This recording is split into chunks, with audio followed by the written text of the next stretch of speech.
You've probably heard the letters GDP on the news, whether it's a headline about the economy booming or a story about a looming recession. But what does it really mean, and why does it matter to you, your family, and your community? GDP stands for Gross Domestic Product. In simple terms, it's the total value of everything a country produces within its borders over a certain period, usually a year or a quarter. This includes all the goods like cars and computers, and all the services like haircuts and hospital visits that people and businesses create. Think of it as the nation's economic scorecard. Every car built, every cup of coffee poured, every shelf stocked in a grocery store, all of it adds up to the GDP. It's a way to measure how much economic activity is happening in the country. When GDP grows, it usually means more jobs are being created, wages are rising, and businesses are doing well. People feel more confident about spending money, and companies are more likely to hire new workers or invest in new projects. More people working means more paychecks, which leads to more spending at stores, restaurants, and local businesses. This creates a positive cycle where growth feeds more growth and communities thrive. But when GDP shrinks, it's a warning sign. Companies may cut back, leading to layoffs or hiring freezes. People spend less, which can hurt small businesses and make it harder to find a job. The economy can feel like it's slowing down or even going backward. That's why everyone from top economists to everyday families pays close attention to GDP. It's a key indicator that helps explain why jobs are plentiful some years, or why prices at the grocery store seem to jump overnight. When GDP is strong, it often means more opportunities and a better standard of living. When it's weak, people may struggle to find work or keep up with rising costs. While GDP doesn't tell you everything about your personal finances, it's a crucial clue about where the country is headed. It can help you understand why your bills might be going up, or why your job prospects are changing. Think of GDP as a snapshot of our shared economic health, a big picture view that affects everyone, whether you're a student, a worker, or a business owner.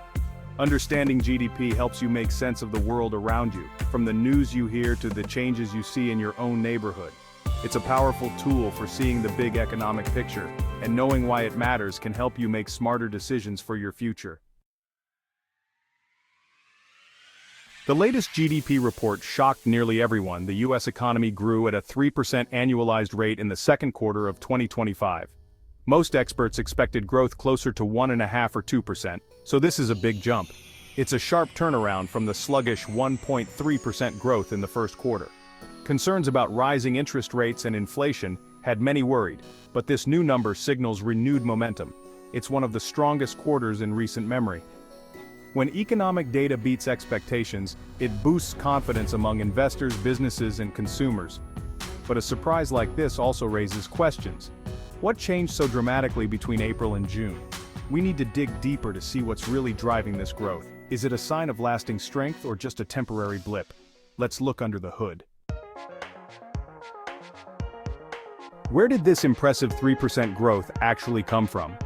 It's a question that's on the minds of economists, investors, and everyday Americans alike. To understand the story behind the numbers, we need to look beneath the surface. Let's break down the GDP formula: consumption, investment, government spending, and net exports. Each of these components plays a unique role in shaping the economy's overall performance, but not all of them contributed equally this time. In the second quarter, two factors really stood out: robust consumer spending and a sharp, unexpected drop in imports. These two elements combined to drive the headline growth figure higher than many experts had predicted. American consumers, people like you and your neighbors, are the main engine of the U.S. economy, accounting for about 70% of all economic activity. When consumers open their wallets, the entire economy feels the impact. Spending on services like travel, dining out, and entertainment surged as people sought experiences and returned to pre-pandemic habits. This uptick in service spending was a major driver of growth. Meanwhile, spending on goods, things like groceries, electronics, and clothing, remained steady, showing that Americans continued to buy both essentials and extras. The real twist in the story? Imports fell dramatically. When the U.S. buys fewer goods from abroad, it mathematically boosts GDP, even if nothing else changes. But here's the catch. Fewer imports don't always mean more domestic production.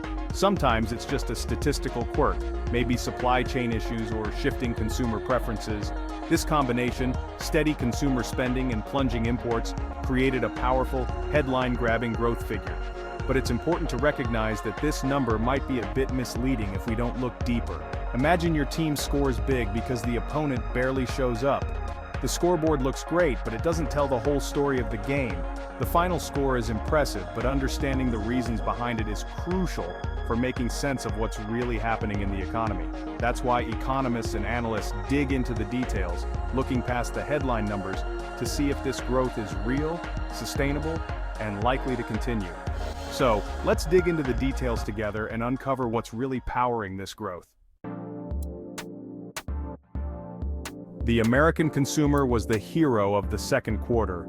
Despite higher prices, people kept spending, especially on experiences like travel and entertainment. A strong job market and low unemployment gave people the confidence to open their wallets.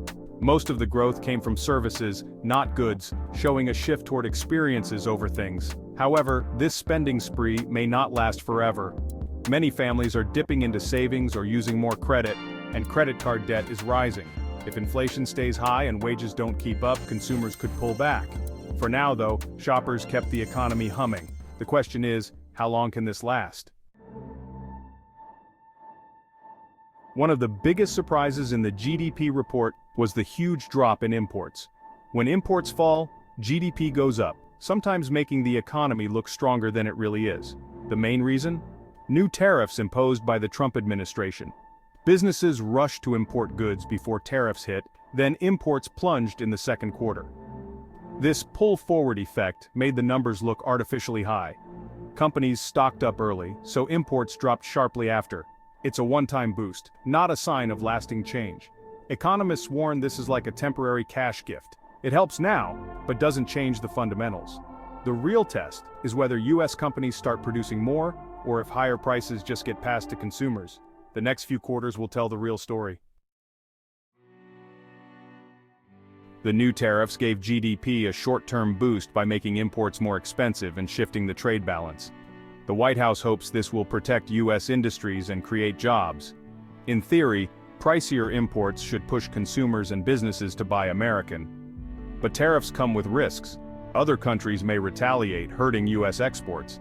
We're already seeing export growth slow. Tariffs also act as a tax on American businesses and consumers, raising prices. The big question, was this just a one-time boost, or will it reshape the economy? The second quarter numbers only show the immediate effect of businesses changing their orders. The real impact will play out over the next year or two. Will investment in US factories rise, or will higher prices hurt spending?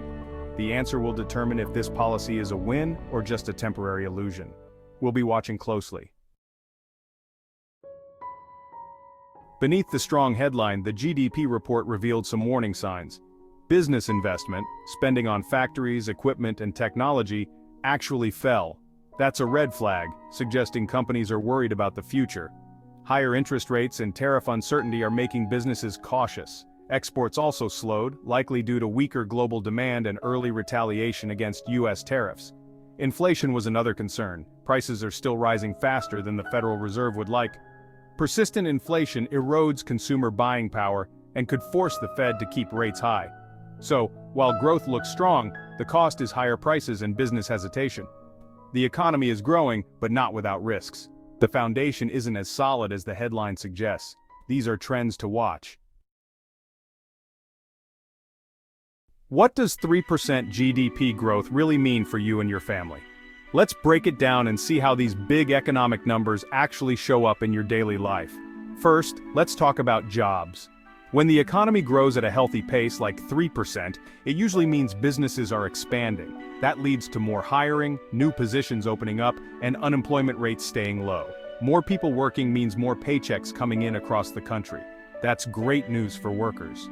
With more job openings, you might have more leverage to ask for a raise, negotiate better benefits, or even switch to a job that suits you better. A strong job market can give you more choices and a sense of security. But there's a catch: inflation. Rising prices mean that even if your paycheck goes up, it might not stretch as far as it used to. Groceries, gas, and everyday essentials can all cost more, eating into those hard-earned gains. And with new tariffs or supply chain issues, the cost of imported goods can rise even faster, making some items noticeably more expensive at the store. This is the trade-off we face: more jobs and opportunities, but also higher prices for the things we need every day. It's a balancing act that affects everyone differently. Your financial confidence, how secure you feel about your money, depends on whether your income is rising faster than your expenses. If your wages are keeping up with or outpacing inflation, you might feel optimistic about your future. Strong GDP numbers can boost optimism across the country.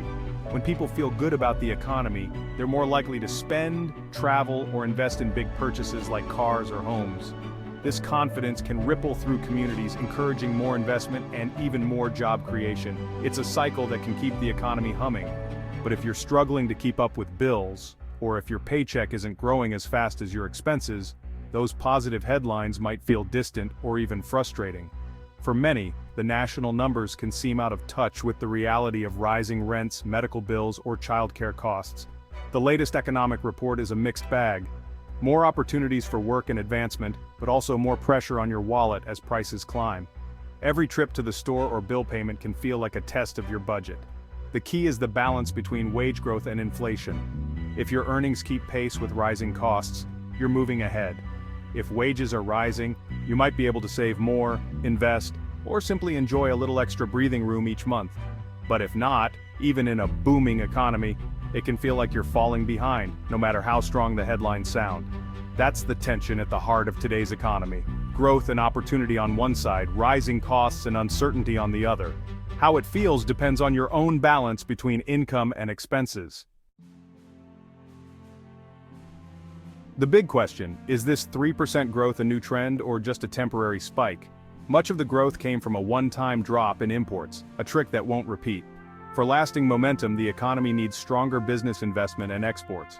Right now, both are weak, and that's a warning sign. If businesses don't invest, job growth and innovation will slow. Retaliation from trading partners could hurt American industries. The next GDP report will be critical. Will investment rebound or will trouble deepen? The American consumer can't carry the load forever, especially if debt and prices keep rising. The economy is at a crossroads. Is this the start of a new era or just a temporary illusion? The next 6 months will reveal the answer.